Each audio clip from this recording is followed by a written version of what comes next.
You're listening to the Jay Bird Watching Podcast, the official podcast of jaysjournal.com and fansided.com, where we discuss all things Toronto Blue Jays baseball. We'll talk about news, rumors, and game recaps. So whether you're a diehard fan or just getting started with the team, this is the podcast for you. Here's your host, Craig Borden, with co-hosts Jason Lyons and me, Ken Alfred. You're listening to the Jay Bird Watching Podcast.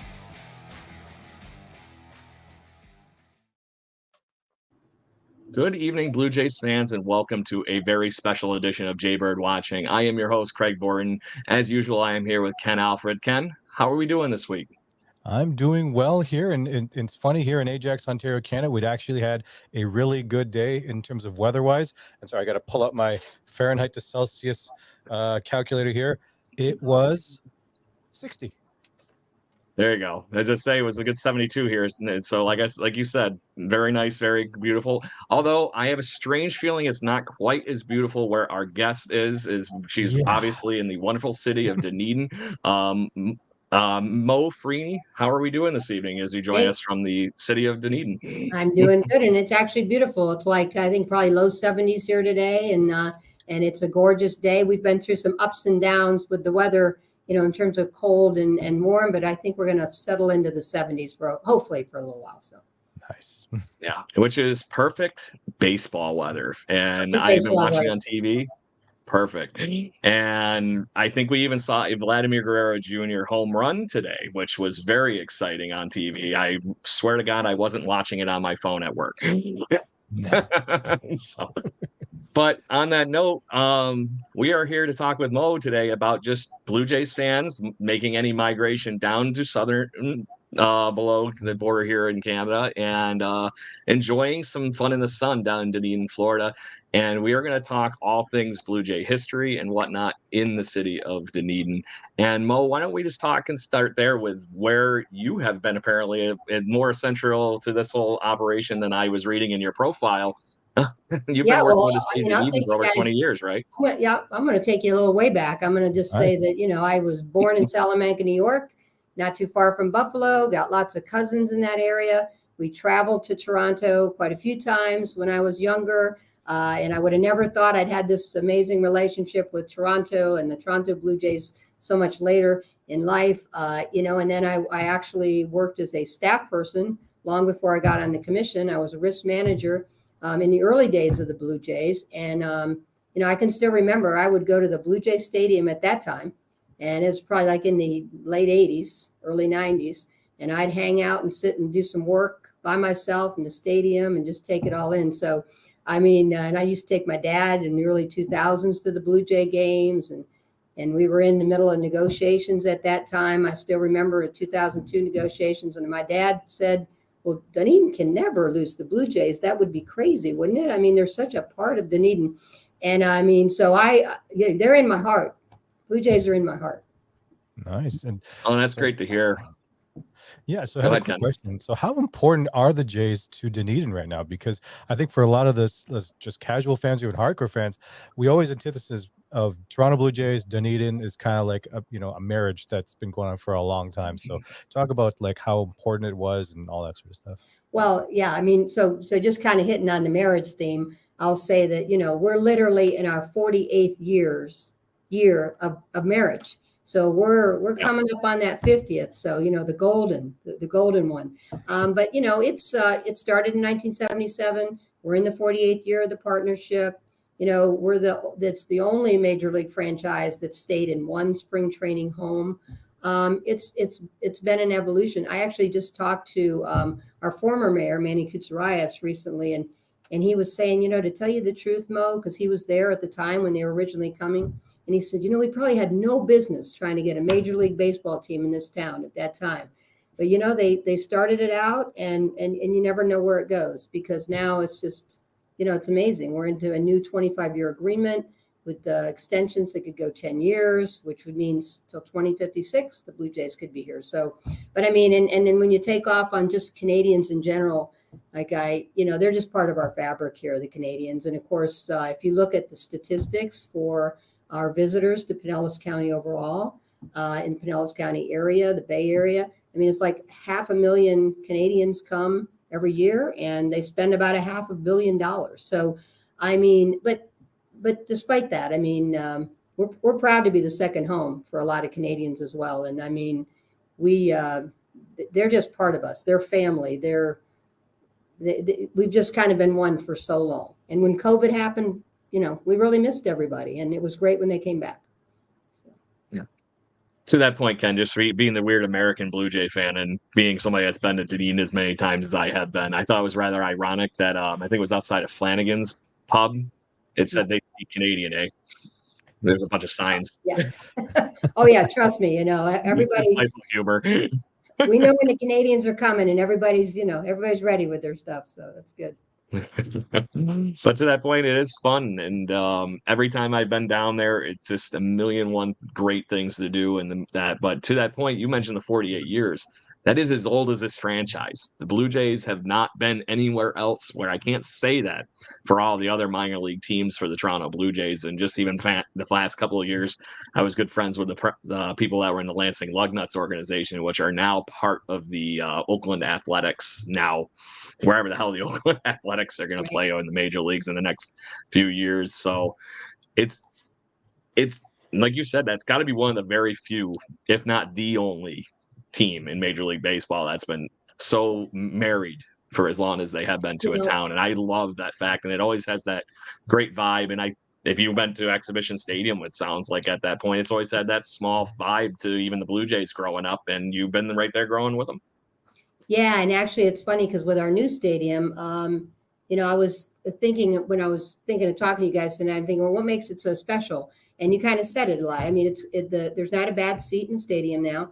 I mean, it's close to the field, very intimate feeling. Of course, you always have to have a couple party spots. So it's got Eddie's that, it's a patio bar. You guys have probably been out there, and, so you can, I think it takes up to 70 people, and you can just have fun. And then of course, where I think the real partying happens is, you've got the 360 degree around the field, and you got the WestJet center field bar. And yeah, I rarely go out there, but I know a lot of people that's the only place they go. So it's a fun place. Well, I think that's kind of like how we go up to the I'm going to call it Sky Dome because that's just what it really is called up in Toronto. Absolutely. The fact that we always end up meeting up at the flight deck with friends and goofing around, but now that whole just all the way from minor leagues all the way up through the major leagues, and it's all of the minor league teams too. Buffalo, New Hampshire. You all have created this kind of wonderful same culture for the fans all the way through the minor league system to the Toronto Blue Jays. And I cannot say enough good things about how that just brings an awesome vibe for even the players, I'm assuming too, but just to keep people there.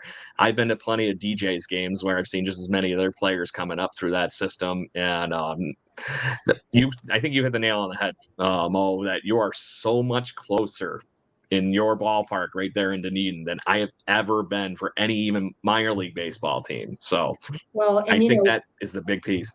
It is. And of course, we're really proud of what it is now. And I mean, and of course, some people will say it went from worst to best. But the governor's baseball event last year was held here, right? At the time it was after the opening after COVID. And so it was like the first governor's event after that. And just recognizing baseball in the state of Florida. We had the commissioner of baseball here. But I think it was just because everybody was proud of this facility. It was like all of a sudden we're like a top facility. And so it was pretty cool. It was pretty cool. Yeah, I will never say worse just because of how close I was to the fans or the players and everything like that. And then, like I said, there was enough culture to the ballpark too. I think I made the joke before I came on here that there was the beer people that were walking around doing the vending and everything like that. There was a gentleman there he might as well have been a stand-up comedian. The one that stuck with me was he was yelling out, well, if you can't catch a ball, you catch a buzz. And he kept saying weird jokes like that. I forget the gentleman's name. I actually pulled him aside and talked to him for a little bit, and I forget his name, but he was hilarious. So, but just having that ballpark feel to it and having all the great things and knowing now that you have all of that to be able to go with a first class facility. I cannot wait to see it in person. I've unfortunately haven't had the time and money to be able to make a trip, but apparently now I'm going to have to make sure we grab a beer on the flight Yeah, back next great. time I happen to be down there. Yeah, you guys got to get down here. It's. I was actually at a game the other day, and I'm sitting in front of these people, and clearly they were literally having all the courses of their meal. They had their beer, they had a full like hamburgers and hot dogs, and then the husband was sent down to get ice cream for all of them. So they were having every piece of the meal there. So it's great concession too, and it's a great vibe. And I mean, just to throw in while I'm thinking about it, Shelby Nelson, who's the North America leader here in Dunedin, he basically in our area, he was just saying that it's like our best, it's our best season. I mean, the numbers are great. Everything's going super great with numbers. So we're probably going to beat all records. Nice. Wow. That's pretty Congratulations on that. Yeah, congrats. Yeah, they're excited, and that makes us excited because you want it to have all that great vibe. You want to get people here and come into the game. So yeah. And there are so many other reasons to be in the area, which I know we're going to get to. I want to focus on the other upgrade for a few minutes here before we talk about that. It's not just the ballpark that we're seeing on TV and spring training here. It is a bunch of stuff. This was a huge investment for the area, the city of Dunedin, and the Blue Jays, and it is paying off in spades on all avenues. Blue Jays have gotten better players knowing that they have a first-class facility. The Major League Baseball Network, I think, was there touring everything over the weekend, that they just were dumbfounded by how nice the player facility is. So talk how that came together a little bit for us, Mo. Yeah, so basically, 25-year agreement, like I said, and with 5 2-year options. So basically 2056, we could have baseball here. Complete makeover of the stadium. And I told you about some of the amenities. I think the only one I probably forgot is there's kind of an outdoor event area that I think it was originally envisioned as a kid area. But it's really, they kind of left it as kind of an open space. So they changed it out. So sometimes it's a kid area. About where the Canadian grill used to be? Yeah, there you go. It was just hot dogs. I don't know why it was so special. But we have everything. We even have our employee picnic there sometimes, and we had the governor's baseball event for the state of Florida out there. So it's kind of it's universally used for a lot of different reasons, but a lot of times for kids. So that's one of the things that's super with the stadium. And of course, the stadium holds like I think it's about 8,000 seats with 500 standing areas. So they're filling them up. So it's awesome. I think opening day was completely sold out. So now the player development complex, like you said, is the other piece. And that, I'm told, again, I'm not the baseball expert, but I'm told by baseball experts, it's the best in baseball. And so it's a 110,000 square foot facility overall. It's got 6.5 fields. It's got about $30,000 of indoor exercise space. It's got some giant hill that you have to walk up. It's just for the exercise of working your legs, automatic pitching areas. And I think when you guys get a chance to get a tour of it, I think the neatest part about the player development complex is when you go in, it's just kind of this motivational center. So you have a lot of history with some of the players over the years that have been Jays stars, but you just have like along the walls, just big motivational sayings to keep the team, keep the players motivated and of course it's great. And of course the locker rooms are pretty good, especially for the major league players. So they even got these great big giant, like leisure chairs that are amazing. So it's an amazing facility. And I mean, overall it was $111 million project. So just kind of to run you the numbers, if you're interested, if anybody is. So I'm sure our listeners are. Yeah. The Blue Jays put in about 50 million and of the 111 million. And then the county was the next big investor, which was 41.7 million, which comes of our basically our bed tax, which is a lot of it comes from tourism with the hotels. Why it's called bed tax for overnight.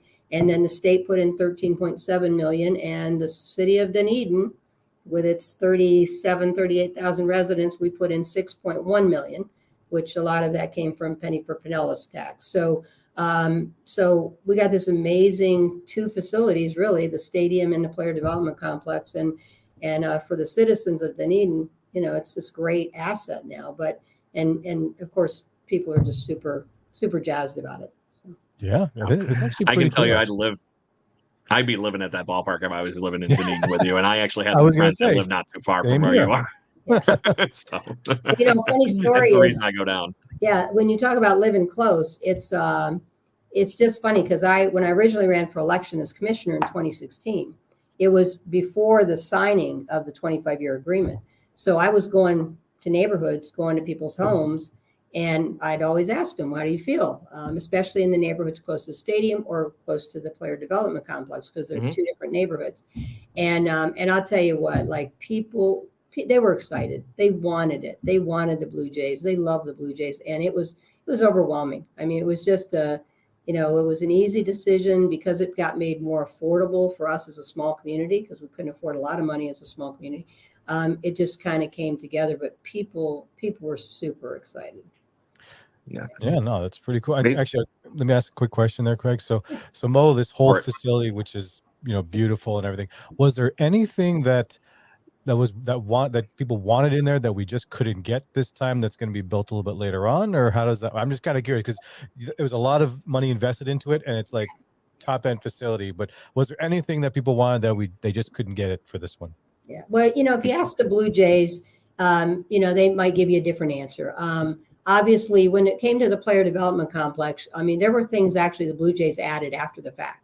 So their number kept going up because they were like, yeah, we want to have this, we want to have that. So I think they really didn't spare a lot when it came to the actual player development, and they're really to be the state of the art, best training center that they could have for their players. On the stadium, it was a little tighter, and I think there had to be some value engineering. So from my perspective, I think a couple of things that would have been nice, and I think the team probably would agree, it would have been nice to have had the suites. We kind of we have 2 suites that fit 25 people, and of course then the press box. And at one time it was going to be much kind of a bigger area and a little bit nicer suite. So that was one thing. But everybody kind of decided, that's for all the hobnobbers, right? That's not for where the people go and sit. So that's okay. Exactly. We can give that up. And to that point. Yeah. And then the other thing was, at one time, not just the 360 degree around the stadium, but also, or the field, but also we were going to have like grassy areas where people could actually sit in the grass, 360 degrees around. And so, and that would have been neat. I hated for that piece to go away, but actually even the border around the walkway is super cool. Yeah, no, that was really cool that they did that. And just as a person that's been in that press box before, it needed a little bit of an upgrade because I was a little too close to Jim Tarabokia when I was in there last time. He's a great guy, don't get me wrong, but but it was fun. Yeah, had the pleasure of sitting with him for a couple of Dunedin Blue Jays games up there, and while my family was enjoying the game, I sat with him for a few innings and called a little baseball. So it was a good time. So. But that was a great question. Some of the, that was a challenge to try to cut some things that we didn't love too much, right? So. Yeah, but it sounds like you got the kitchen sink, so you got everything you needed. So yeah, we really did, and I was the opening day, which was February 24th, 2020. We got through 10 or 11 games before COVID hit. And so we were always super grateful we got the big grand opening in. And I did bring something to show you guys, because it's like it's something I'll hang on to for my life. So that's a beautiful sunset and the Dunedin painting behind you. Oh, wow. So that's cool. Only certain people, and I was not even all the commission got these giant scissors at the ribbon cutting on opening day. But because I was liaison on the commission, I was able to get one and stand there. And there's actually like a guitar case looking case that you put this in too. So, but I'll tell you what, it's next level. It's my pride and joy. So, wow. Yeah, that is really, really cool. Well, and that's awesome. You always see those ribbon cuttings, and I guess I would be one of those people that I never thought of it. What happens to those scissors after the fact? Is it a trophy for somebody, or like that's something perfect for y'all to have in your office? Mo has a collection of it, Craig. We know what happened to him. Huh? What can I say? She's like my toys back here. No, I was gonna say Mo has all the scissors, man. So every time you ask, she has a collection of scissors probably somewhere. So well, I mean, at the time, one for every special occasion. Yeah, usually you give up your scissors, right? But these were commemorative scissors. They said you got to keep them, but I didn't even want to give Awesome. mine up, but they like took them, put them in cases for us and brought them back to us. Because I said, "You sure you're giving back to me, right? Because this is awesome." So yeah, in that case, we got to keep them. So, but it's Good deal. keepsake. So is that something like where the guitar cases you mentioned, does it have like the date that you opened the ballpark and all that kind of stuff on it too, or is it just Yeah, no, or it says it on the scissors? I saw the logo on it. that's the only thing that has a date on it. But There it is. no, that one doesn't. Perfect. But I'll tell you what, if That's you cool. got kids, grandkids, nieces, nephews that are little, like they think those scissors are, completely next level. They've never seen anything like this. So. And they really As long cut as they're through, not doing right? They do. They Yeah. really cut. Yeah. I'm not going to say, Well- Ken, that I've actually tried to cut something. Yeah, they cut. Putting some avocados. That seems like what are that you might be talking the about? might be the hard way to do off your office paperwork. Actually, getting going with that. And just hopefully those kids weren't running around with those big things. You know, Yeah. regular scissors bad enough. So, Exactly. Yeah. Exactly. but that's really fun. yeah. So was there anything else cool like that in the midst of like I said, I know that this was a big undertaking for the city and all the things that you and your office had to go through to get to the Blue Jays, anything like that. Was there anything in that juggling back and forth that was a really fun story or anything like that maybe stood out amongst the rest? No, I mean, I think obviously there was a lot of ups and downs, and some of that happened prior to me being on the actual commission. So I know there was a lot of, sometimes it didn't look like it was going to happen, and it looked like it was going to happen. And I have to give a big shout out because our mayor, who's our current mayor still, and she terms out this year, Julie Bajowski, she worked really tirelessly and sometimes, people just thought she was wasting her breath, wasting her energy, but she kept pushing. And then, of course, Mark Shapiro, I think, really saw the vision of Dunedin and how amazing the city was and how kind of neat it was. And so I think there were just a lot of things like that came together. But then you had all the attorney stuff get in the middle. And then, of course, all the pieces of the funding was critical, the county, the state, because, again, as a small city, as I would say as a candidate at that time, as a small city, we can only afford so much. If we can afford it, like absolutely, we've got to keep them. So it's just a matter of can we afford it. But we got a lot of help, and the Blue Jays ended up being the biggest contributors. So, which is great too, because that makes everybody look good when government and the corporation work together to do it. I did have a quote I wanted to read you because there was an article when Major League Baseball was done that Mark had, and it was in Sports Money. It was a Sports Money article, and I think kind of when you think about what's kind of cool about it being in Dunedin, he expressed it well. Let me just read it. It says, this is Mark, "We are at the point where we have the charm of old world spring training in that it is the only stadium and only facility in the middle of a neighborhood," said Shapiro. "That is how all the facilities used to be. We are still in the middle of a neighborhood, but with all the modern resources necessary. In my mind, it is the best of all worlds because it has a foothold in the tradition of the Blue Jays history with Dunedin and the history of traditional spring training, but all the opportunities for a competitive advantage as well." So I think that kind of said it. Like, that's what makes Dunedin so unique, that like these places, they're in the middle of neighborhoods, and a lot of people just walk to the games, and it's just a great feel. And it's like Mark said, it's like it's how it used to be for everybody. Now we're pretty unique. So. Well, I'll admit, at least it was more of a walk to the ballpark and a little bit of a stumble back. But that was maybe just how my afternoon went. And at least I did the Dunedin tourist thing. I went from my buddy's house that is in Dunedin. I went to the ball game, and then I went to the village. So I went and did the full circle. Yeah, well, had a really good time. Craig, I'm an elected official, so I can't get into too much if I stumbled. I have to lay low a little bit. Yeah. Oh, come on. Some of your constituents might go right for that idea. Got my vote. I love it. So in the midst of this whole thing too, the relationship obviously isn't over, and you have 25 years, like you said, pretty much locked in and guaranteed. But tell us about the other project, because I know about this project with the minor league players, but I would say probably a lot of the Blue Jays fans in general, especially outside Dunedin, are not currently aware of that project going on. And I think it's really exciting, because I think this is where minor league baseball players should be getting a little bit more of these amenities. And a lot of players are kind of in the ballpark right around you and living around there. So this is only that much more beneficial for them. Well, the minor league players, when they come to Dunedin over the years, have kind of been spread around all over the place, and so the Blue Jays have always had the vision. And I want to speak for them, so this is but they've always had the vision of trying to bring them all together, and so they wanted to have a facility of some type to put them in. So it's been something they've been working towards, and what's been pretty special for us is that Charlie Wilson, who was kind of the lead person on this with the Blue Jays, he's just a great guy, and he was just determined that they would find some type of property in Dunedin to make it be part of Dunedin, this Blue Jay hotel that would, for most of the year, probably 10 months out of the year, house the minor league players.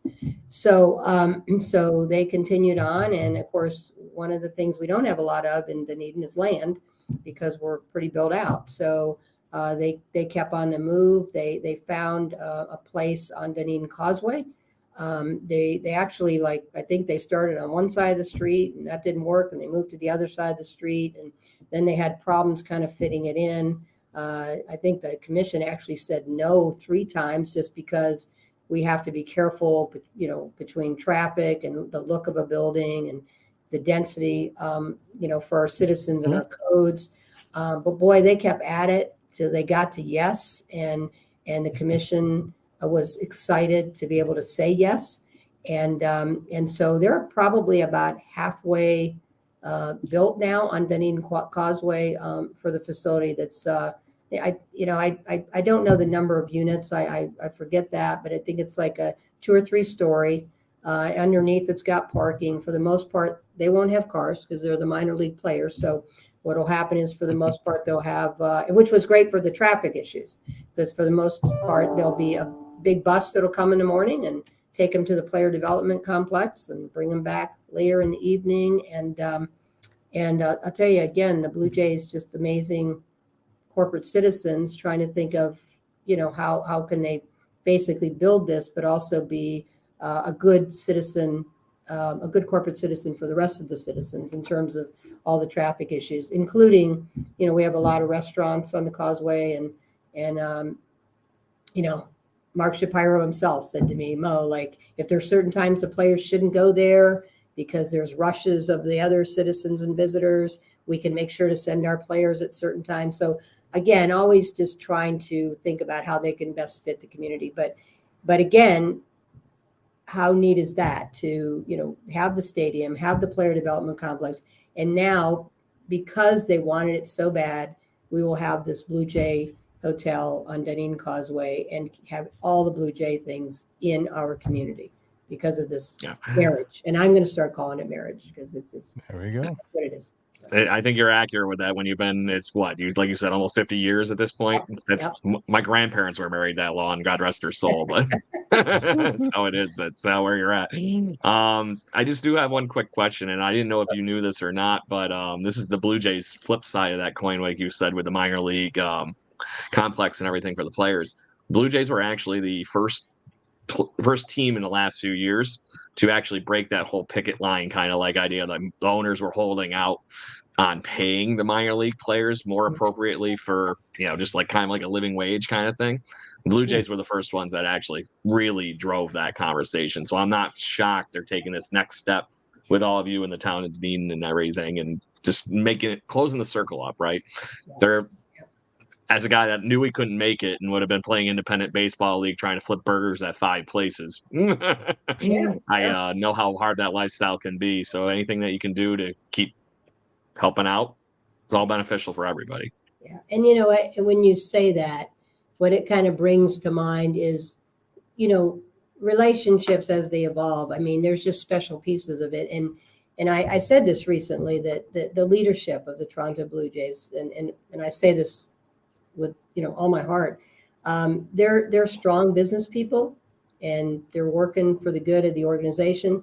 But I mean, they're nice people. When I look at the Mark Shapiro and Shelby Nelson, who we work with here locally, and Ken Carson before him, who actually lives here permanently now and he's retired, Marnie Starkman, Charlie Wilson, Matt Schuber, who's an attorney. They're nice people. And so over the years, along with being, pretty tough negotiators, now that we've got this, renewed marriage. It's pretty nice, and they're great corporate citizens. Like they do, our high school team plays most of their games at the Blue Jay Stadium at TD Ballpark, and that's in the high school Really teams. cool. They just think that's fantastic. And the Blue Jays, they run the scoreboard. They do a lot of stuff in kind to make that possible, and they do things with the other little league teams and help with equipment and things like that. So there's just so many ways that they are invested in and such a piece of who Dunedin is now. That's great. So Mo, our fourth member of the team actually here joined us. So we're gonna make sure we get him off the bench and call him into the game here. So Jason Lyons, Peg. buddy. Hey, how's it going? How's it going? Hey Mo, I've been Hey Jason, how's it going? Nice to meet you. really good. I had a very important volleyball game to go watch before I came here. One of my boys was playing volleyball, so they won. They went 2-0, so all good in the hood. Yeah, There you go. Important now. Got to be there for the kids. And it's interesting you would bring that up, Mo. One of the things that I was going to sort of mention to you is I've had a number of friends go down to the facility and they can't say enough about the city. They can't say enough about, how lovely it is down there. And I think sometimes Florida wears a bit of a bad hat when it comes to places to go. And it's really nice to have people sort of say, Dunedin stands out as a gem down there. Like you've got to get down there. So it's great that the city stepped up and that the Jays have stepped up to match. It's amazing. And we're, awesome to have you here. Yeah, well, I appreciate that. We're pretty proud. Like I said, I think I've been in the city for 40 years now. And I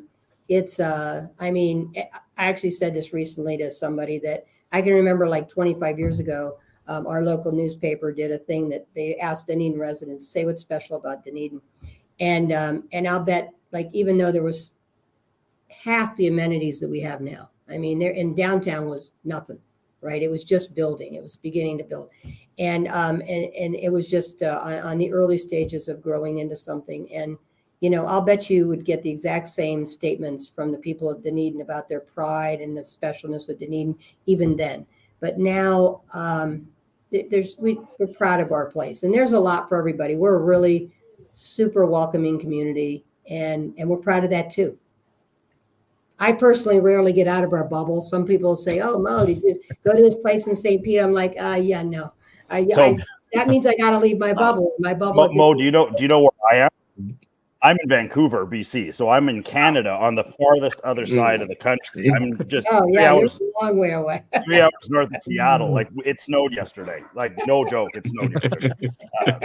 I'm done with snow. I got to tell you that, Jason. I'm done. It's got to make you guys pretty proud, though, too, when you've got players who are actually saying part of the reason that they want to be a part of the Blue Jays is the facilities that they do have. I mean, it speaks so much to the city and to what the council and you guys have, we see too much, especially in Canada, too many councils, cities, and towns battling against what should be easy things to do, like what you guys have down there.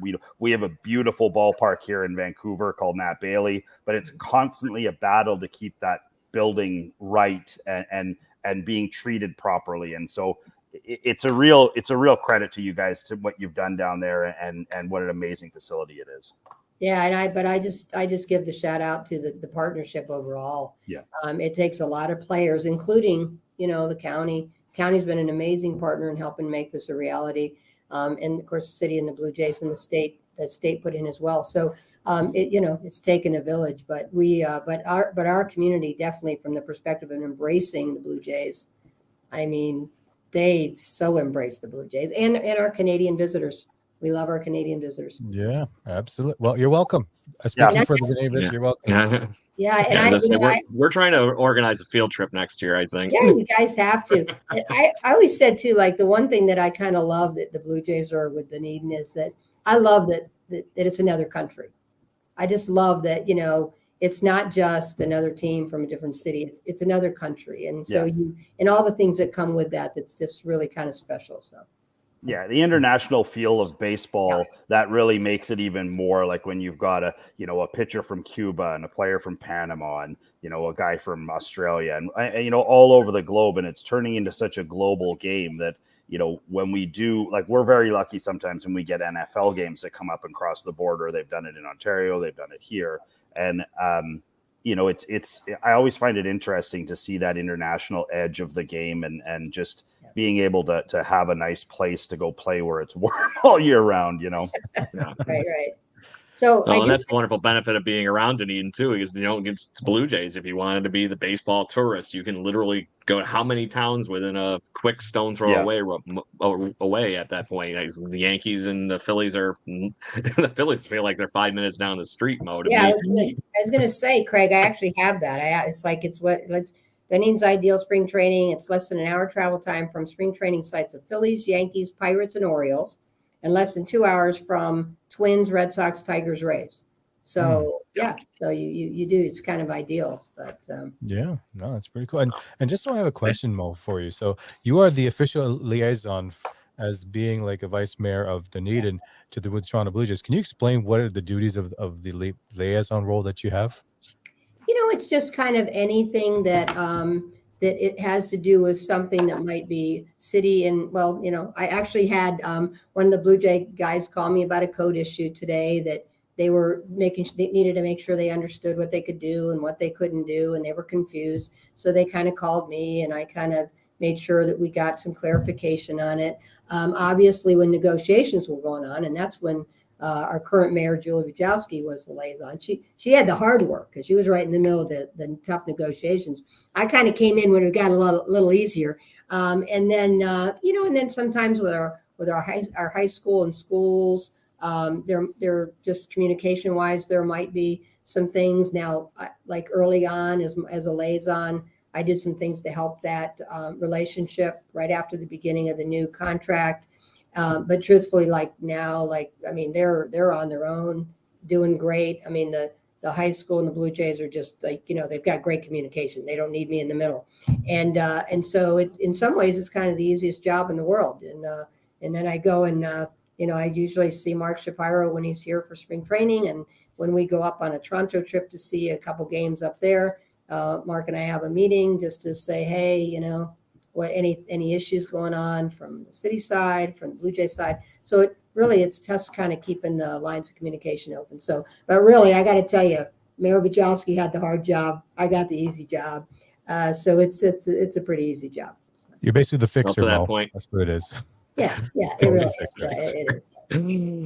Regardless, it sounds like the team hit it out of the park because you guys have a wonderful facility, like I said, that I can't wait to see. And I wanted to use the second half of this show to be able to talk about Dunedin in general and talk tourism. But is there anything else Blue Jay wise you would like to bestow on us while we have you this evening? Yeah, I do have to tell you the one story because, of course, we had regular season baseball. I think I wrote the date down, April 8th, 2021. Regular season baseball happened here. And of course, we were super excited about that. And not for the reason, obviously, Toronto wanted to be in their home, but couldn't be in their home because of COVID. But it was great for us. And it was the only time in my life that I've done the MLB app to watch a game, because if I wasn't at a game, I used the MLB app so I could watch it because they wouldn't black you out. And of course, during the game, they'd show all these amazing scenes of Dunedin. And the one game that stuck out, and it was early on, it was like the third game. It was with the Angels, first series of them being here. And they had 2.5 hours of rain. So it got rain delayed. And I still remember the announcers saying, boy, Joe Madden is walking the field and he's just looking at this drainage and how it's draining. He's just amazed with how great they did this field with drainage. And I thought, yes. Drainage, people, drainage. Yeah, it was great. I just always remember that story because I was so proud. Mo, I got two hard-hitting questions for you. Okay. Sure. Were you a Blue Jays fan prior to being? I mean, you've been in Dunedin for a long time. When you grew up, who was your team? So I grew up primarily in Ohio. So Cleveland Indians. My first ever major league team that I went to a game was the Cleveland Indians. Excellent but truthfully, I was kind of I liked going to games to eat a hot dog, right? I mean, but I wasn't a big fan, even though my family are all Indian rooters and fans. And but of course, then I came here and Blue Jays became my team. And of course, love the Rays. It's always hard when the Rays and Jays play, which when I just went to a spring training game, they played each other. Yeah. And so that's always tough. But no, I I love the Jays, and I want them back in the World Series. Yeah. Now, second part. Yeah. We all do. Do you on Kelly Gruber's birthday? Do you have a favorite Jay of all time?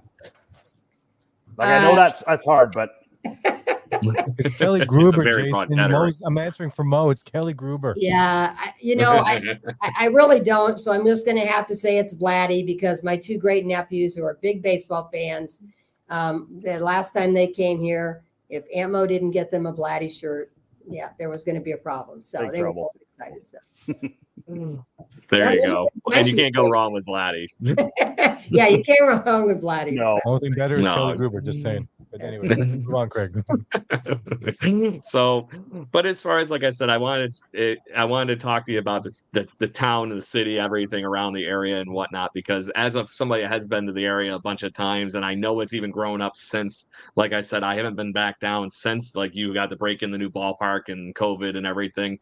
My travel's been with my job went down to nothing over that time frame, and then it stayed that way. I haven't had to travel as much as I once did. If the Blue Jay fan or anybody coming to Dunedin, what are your favorite things, your must-do items while they're in town, other than the fact of obviously catching a Blue Jay game?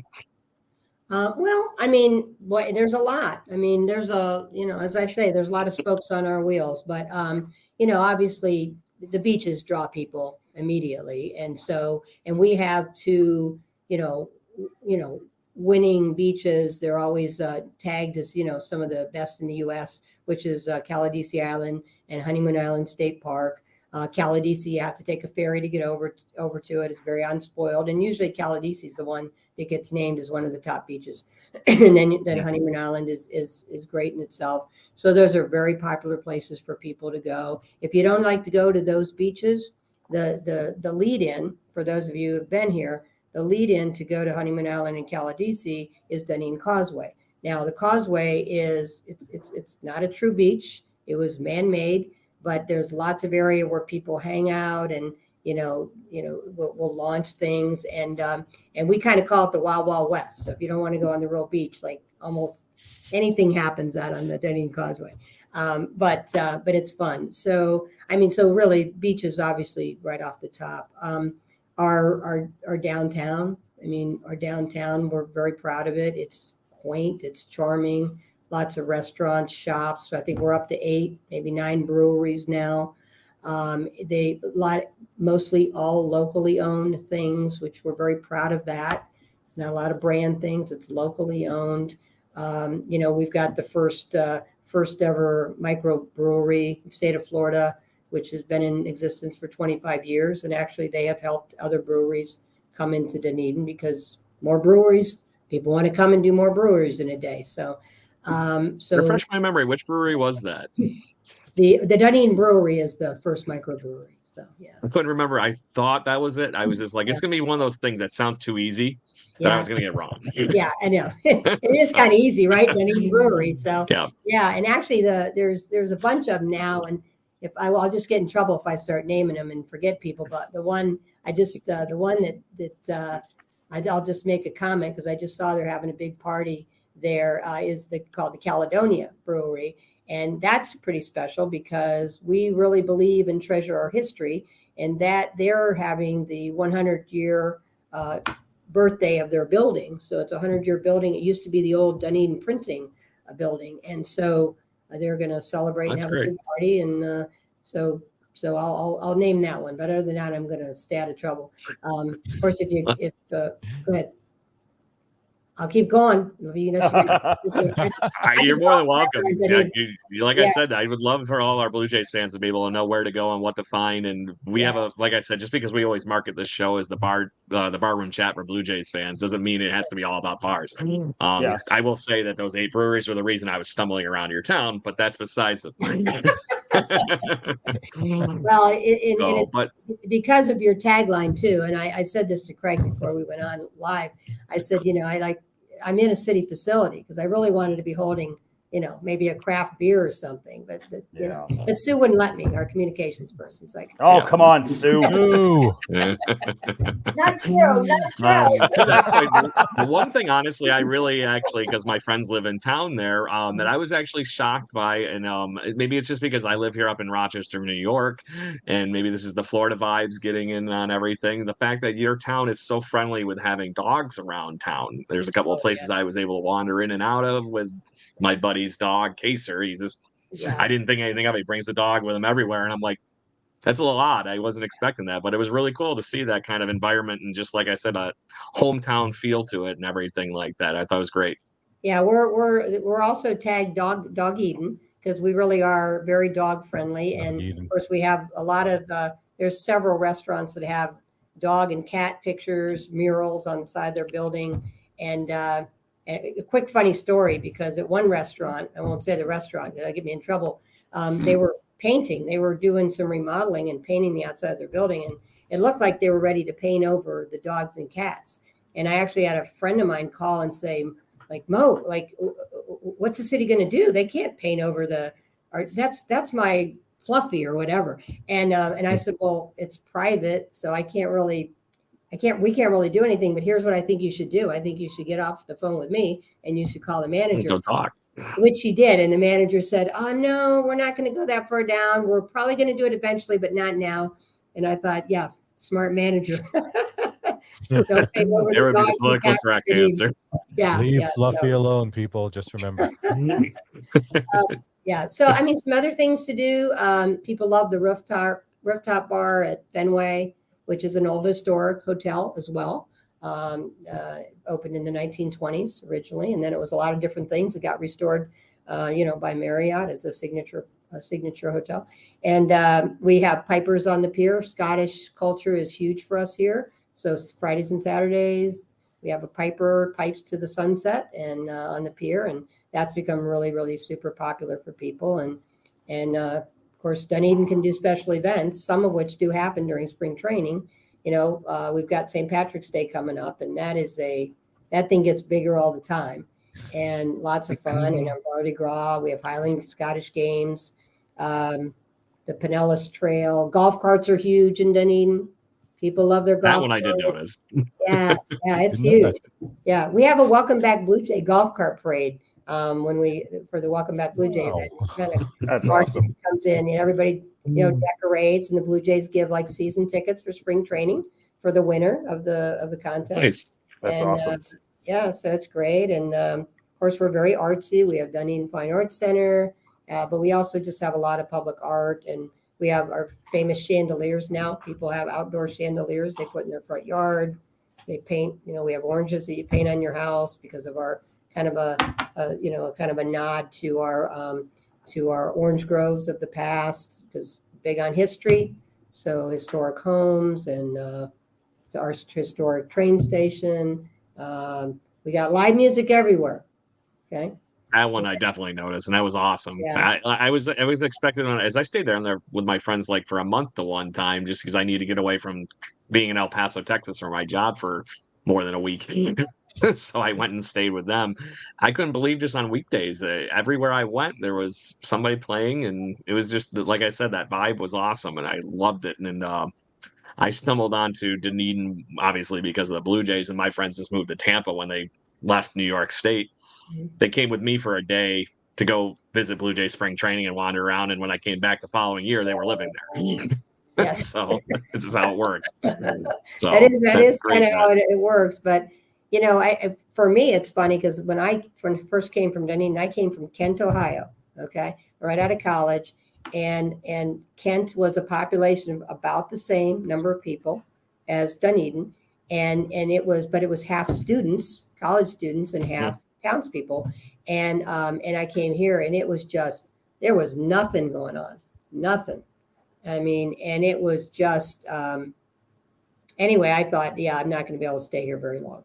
But then things just started to happen. The first Mardi Gras, some of the early businesses, the brewery and, Casatina's, the Mexican, and some of the different Kellys at that time started to pop up. And then it just evolved. And so all these things that were kind of vacant, closed down, or a tow yard started turning into restaurants, and it was so it's a special place. Yeah, the main drag there. I just remember I'm like, I'm never going to hit this all in one trip. I'm going to have to come back. Yes. To that point, the two places you just called out there, I had brunch with my friends at Kelly's the one time, had a great time. And like I said, I just didn't want to leave. So I completely get why when you move down there, you find you just, I'm good. And then obviously you keep growing up with the city. So that's really cool. Well, I think the other thing, and I have to mention this, I said the beaches, but I think the other thing that just super special about Dunedin is, the coastline. We have the whole, miles of coastline. And unlike some other places, we haven't blocked it off. I mean, we have a linear park where people can walk and just see the intercoastal waterway. We have our marina. We have mini parks all the way up our Alt 19. We have Dunedin Causeway. We have the state parks. We have not blocked off the beautiful waterways to the public. And that's part of what is our ambience. And of course, it's part of our challenge too. We have to protect that as we move forward, as we look at sustainability issues and making sure we keep our precious natural resources, good. Good deal. You two gentlemen have any questions you would like to keep asking Mo here? She's either gotten and reading my mind off of my cheat sheet here, or we did conversations is going so well, it's perfect. That's my job. I've hit That's my my points. job. Yeah. She's beating I through did this week. The tough questions. I've learned that. Jason's Yeah. going to hit you with something, No, I find it interesting. Have you seen any influx in snowbirds moving down to Dunedin or the area based on being Blue Jays fans? I mean, I know there's a lot that go down to Arizona from here, and that's basically what makes up the entirety of the Phoenix Coyotes, season ticket holders. And so I'm wondering, do you see any of that? Do you see people moving down as snowbirds? Yeah, I think that's always been true, Jason. I think even early on, we've always had, a good amount of Canadians that have come here. I think it got thrown off because of COVID, clearly, but I think we've always had that, and I think we always will have that. And so we definitely see that play. So, you've got the visitors who come here just to, visit for a little while, and then you have some people that literally consider this their second home. Some may not rent specifically in Dunedin, many do, but some will be just outside, and it's such a driver is the games, the Blue Jays, and because they've come to love Dunedin. So, I got a question for you, Mo. Go ahead for it. What's next for basically the city of Dunedin and the Jays? Like, how are you going to evolve the marriage even further, right? Because you guys done so much already. What's there left to do for you guys? Like, in your vision, what do you see? Well, I mean, in 1992 and 93, there was back-to-back World Series. So I think that, my message, I say this to Mark Shapiro as much as I can, my message is I'm ready. I'm ready. I mean, hey, I'm elected. I'm paying for my own ticket, but I'm ready to go. And so I think that would really make, a nice celebration for our marriage, especially for our 50th wedding anniversary. So. Yeah. It'd be good. It'd be great for the city too, because you would be able to, the celebration would be able to be held over a little bit, and the city would get some of that, which would be awesome. I mean, selfishly, we would like to win the World Series, but for the town of Dunedin, it'd be pretty cool. Yeah. I mean, Dunedin won the jackpot in so many ways, but definitely by having this amazing relationship with a major league team like, Toronto Blue Jays and all the things that come with it, because Toronto and the Canadians are amazing people. It's an amazing country. It's a real gift for us. And I like to feel it's the same back to them. There you go. I'm going to expand on where Jason asked that last question a minute ago with the snowbirds moving there. Have you noticed the influx of players moving to Dunedin or the Dunedin area now that you have that wonderful complex to be, gathering them into all year round for the Blue Jays? Well, yeah, I mean, obviously you'll have the hotel, so that's going to be pretty cool. Yep. But I mean, as far as regular players, big guys, I guess. Yeah, I mean, I don't know actual numbers on that, but it is my understanding we have definitely had some of the players who want to be down here more of the time, get a place down here, and truthfully, from the leadership on to the players, I mean, that's been what's I think's really been kind of special is that they love Dunedin. They love it here. And they just come here and they fall in love with it. So yes, I mean, I think that is happening. And I know it's happened at the leadership level and it's happened in some of the player level. Well, I know it happened on your quote unquote current favorite Blue Jay recently. So you said it Okay, yesterday. see, you guys are way ahead of me on some of that. I'm giving you your scoop. I don't know if he moved to Dunedin or if he's around the area. He said 15-minute drive, which is a lot of places when you're right around everything in 15 minutes right there where you're at. River moved to Dunedin? Yeah. Vladdy is living somewhere in the ballpark around there is what where he said to Harold Reynolds yesterday when he was on the MLB network. They do the 30 teams and spring training visits every spring. And I guess Saturday was the day they were in Dunedin checking out the new complex and talking to the players and stuff. And it was a really cool time to see everything. Because as Blue Jays fans, you know, unless we are down there or visiting with somebody like yourself, Mo, we don't get that little inside look. So it was really nice to be able to see that piece to it and see all the, like you said, the fruits of the labor that everybody's put into it. And it's clearly a labor of love that's going on there in all avenues because they got something special brewing. Yeah, it is a labor of love. I mean, in every way. I mean, Dunedin, the Blue Jays, the partnership. It's very special, and it's a gift to us, and I think a gift to the Blue Jay leadership as well, and the players. Yeah, really cool stuff. So is there anything you would like to plug or to discuss before we do our silly sign off here that we always do? I've been finding baseball bloopers that we all chit chat about really quickly before we go off of the air. And I just found some Blue Jays fan stuff that I just thought was amusing to just talk to and just get a good laugh here and end the show on. So is there anything you would like to plug or talk about? I'm good. I appreciate you guys asking me to be on, and I appreciate all you're doing for the Blue Jays and keeping the vibe going, and appreciate all the good stuff I can say about Dunedin. So, and you guys got to get down here so you see it yourself. But tell Mark or any of the other Jays that you talk to, they're more than welcome to come on the cast. We would love to have them. It's pretty easy. Yeah. There you go. Yep. We're not the official Blue Jays podcast, but we're working as best as we can in that direction. Yeah. I will pass it on. That's all I can do, guys. There you go. That's good awesome. deal. And it's a pleasure having on you. So I'm going to just share my screen here. And like I said, I got some silly bloopers here that we can just chit chat and talk about here before we sign off here. It's a good fun, light way. Maybe it's just my friends that are doing stand-up comedy all the time. They say, end on a joke. So I'm making sure we end on a joke. So if everybody can see my screen, like I said, these are some funny things that happened in the ballpark over the last couple of years and whatnot. And I don't know if there's anything odd like this that's happened during your games down there in Dunedin, Mo, or not. Of course, it's going to stall out on me now. But is there anything that you've been in the ballpark, even in general, that's been a silly thing that you've seen that you can't believe you kind of saw it? Ballpark? Yeah. The only thing that came to mind is, during COVID, of course, they only let 15% capacity, and of course, they had all those cardboard fans. Yeah. And the cardboard. Yeah, and somebody took a picture of me next to one of the cardboard fans, and I didn't realize it until I got home. Then it was actually a dog in a Blue Jay outfit. It wasn't even a fan; it was a dog fan. Yeah. So anyway, you kind of had to see it. Yeah. So as we get a look at what is Minoru Kawasaki in the dugout and goofing around, dancing and whatnot, but. This is the fun that we don't see much anymore in most of the ballparks. And correct me if I'm wrong. You guys have always had grass at the Blue Jay ballpark, TD now TD ballpark.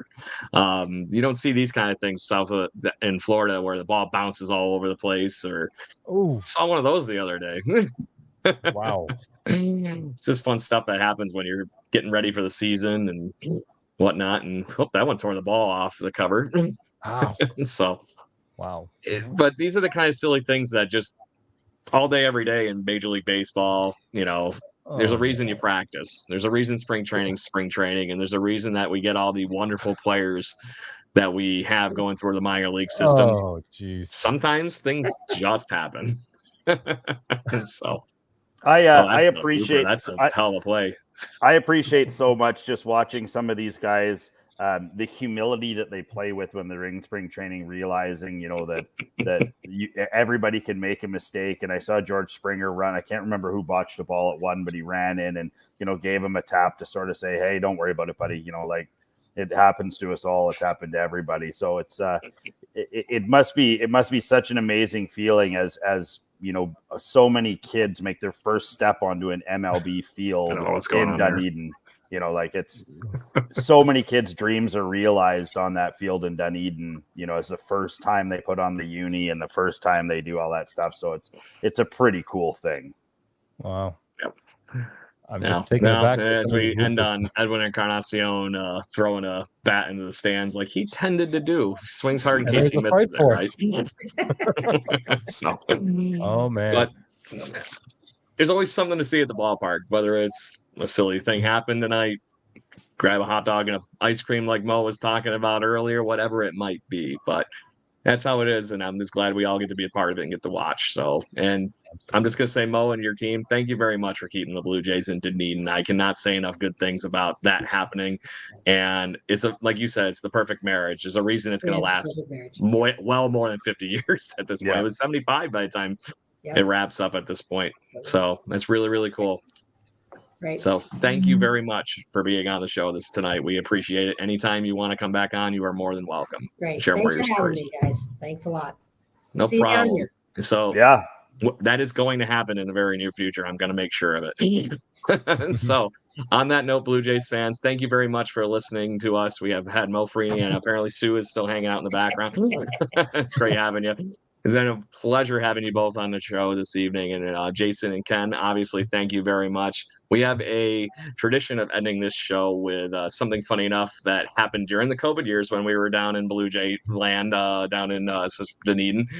Caleb Joseph started this chant with the Blue Jays, which was 2 claps, what he called a Ric Flair, and a Let's Go Blue Jays. So it's a 1, 2, woo, and a Let's Go Blue Jays. So we'll end the show on the normal, everybody, and we'll talk again. And thank you very much, everybody, for listening. We'll see you again next week. 1, 2, 3. Woo! Let's go, Blue Jays. Happy birthday, Kelly Gruber. Kelly Gruber. Thank you for listening to the Jay Bird Watching Podcast. Please follow us on Facebook, Instagram, Twitter, Twitch at BirdwatchingGC, and our YouTube channel. If you want to support the show and get extra content, please consider joining to our Patreon at patreon.com/birdwatchinggc.